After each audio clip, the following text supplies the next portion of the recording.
Today I'm replacing the front lower engine mount on my 2008 Dodge Grand Caravan. It's really not that hard of a job, but you will need a jack to jack up under the oil pan so you're not fighting against the weight of the engine and the transmission. So to replace the mount, I take this 15mm bolt out and these two 16mm bolts out. Then I have a jack under the oil pan so I can lift it up and hopefully sneak the old part out.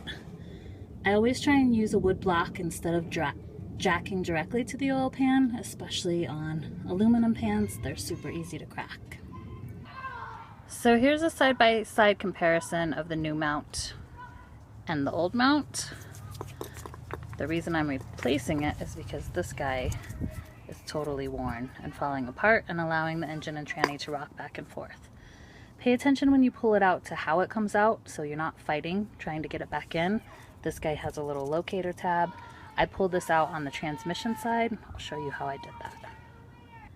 Basically, I had to roll this thing almost completely sideways. That little locator tab goes in the front, so make sure when you're wedging it in there, you put it in the right way. But once I jacked up the vehicle, then I had enough free play to get it in where I need to go. So then I'll start these two lower bolts and then adjust the engine so I can start the center bolt without fighting it.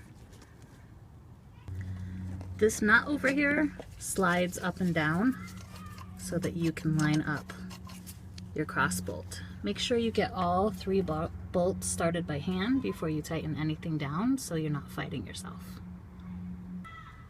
You also want to make sure this nut is about centered before tightening it down so that you know that you have room to move. You don't want to tighten it all the way at the top or all the way at the bottom. So I should probably also mention that the engine in my van is a 3.8 liter. I'm not sure if that mount is different in the 3.3, but just so you know what I'm working with, 3 bolts wasn't really too difficult. Now to try and tackle the rear mount.